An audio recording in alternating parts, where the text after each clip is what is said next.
কে প্রশ্ন গৌরব গগৈর। যে প্রশ্ন কংগ্রেস দলের সভাত উত্থাপন হয়েছে সেই প্রশ্নটো হল কোন হয় হিমন্ত বিশ্ব শর্মা, কোন হয় হিমন্ত বিশ্ব শর্মা। কংগ্রেস ক্ষমতায় ফিরলে আইনগত জবাবদিহির মুখোমুখি হতে পারেন হিমন্ত, দাবি গৌরব গগৈর। রাহুল ডাঙৰীয়া কলে কি যদি কংগ্রেস আহিব হিমন্ত বিশ্ব শর্মা ডাঙৰীয়া জেললৈ যাব লাগিব।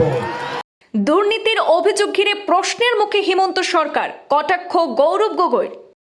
রঙ্গিয়ার জনসভা থেকে মুখ্যমন্ত্রীকে আক্রমণ গৌরব গগৈর। তরুণ গগৈ যেভাবে আজমলকে বলেছিলেন হু ইজ আজমল, এবার আসামের জনতা বলবেন হিমন্ত কে, মন্তব্য গৌরব গগৈর।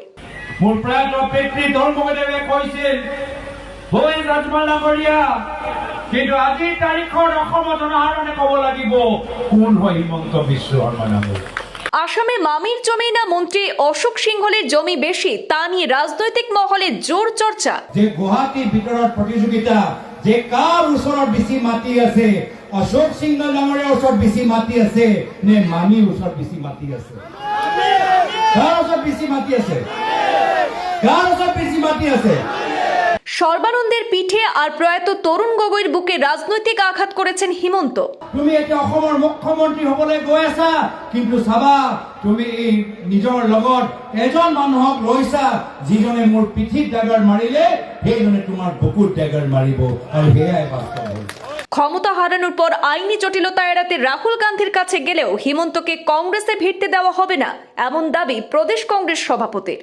যদি হিমন্ত বিশ্ব শৰ্মা ডাঙৰীয়া ৰাহুল ডাঙৰীয়াৰ ওচৰত গৈ ক্ষমা বিচাৰে, আমি ৰাহুল ডাঙৰীয়া কি কওঁ, অনুমতি দিব লাগে না নালাগে? 26-এর মহারণ সামনে রেখে আসামের রাজনৈতিক তরজা জমে উঠেছে। প্রদেশ কংগ্রেসের আয়োজিত রঙ্গিয়ার বিশাল জনসভা থেকে একের পর এক বাক্যবাণে মুখ্যমন্ত্রী ডক্টর হিমন্ত বিশ্ব শর্মাকে তুলোধুনো করেন আসাম প্রদেশ কংগ্রেস সভাপতি, লোকসভার ডেপুটি লিডার গৌরব গগৈ। কে হিমন্ত বিশ্ব শর্মা প্রশ্ন তুলে আবার নিজেই উত্তর দিতে গিয়ে গৌরব গগৈ প্রকাশ্য সভায় বলেন, একটা সময় প্রয়াত তরুণ গগৈ বলেছিলেন হু ইজ আজমল, এখন আসামের জনগণকে বলতে হবে হু ইজ হিমন্ত বিশ্ব শর্মা। সর্বানন্দের পিঠে আর তরুণ গগৈর বুকে ছুরি মেরেছেন ক্ষমতায় এসেছেন হিমন্ত বিশ্ব শর্মা। বিজেপি সরকারকে চুর অপবাদ দিয়ে ঘায়েল করেন প্রাক্তন মুখ্যমন্ত্রী তনয় জোরহাটের সাংসদ গৌরব গগৈ। কংগ্রেস ক্ষমতায় আসলে হিমন্তকে জেলে যেতে হবে, ক্ষমতায় হারিয়ে সেখানে জেল থেকে বাঁচতে রাহুল গান্ধীর কাছে গিয়ে ক্ষমা চাইবেন হিমন্ত বিশ্ব শর্মা।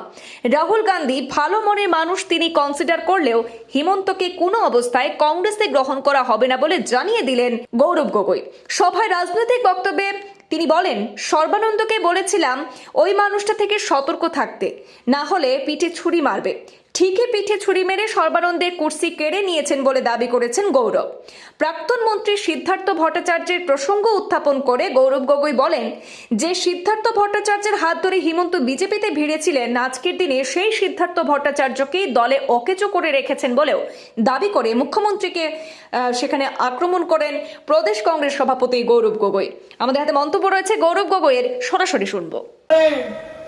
আরম্ভ করলে আসো, যি আসো দিনত বিপদ দেখা পালে জাম্প মারিলে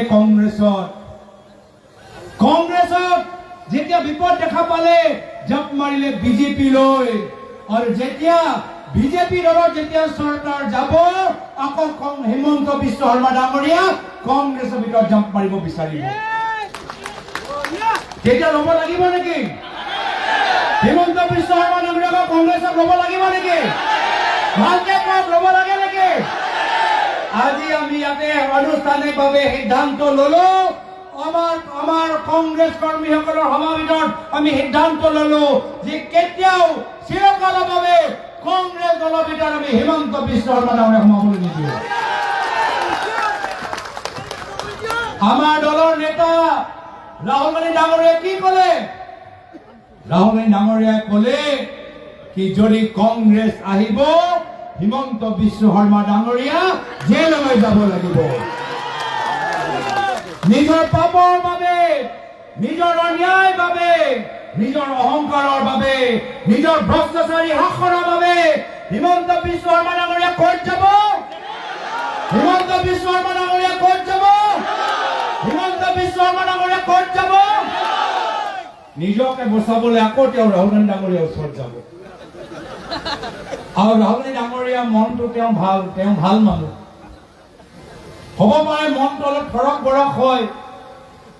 যদি হিমন্ত বিশ্ব শৰ্মা ডাঙৰীয়া ৰাহুল গান্ধী ডাঙৰীয়াৰ ওচৰত গৈ ক্ষমা বিচাৰে, আমি ৰাহুল গান্ধী ডাঙৰীয়া কি কওঁ, অনুমতি দিব লাগে নে নালাগে?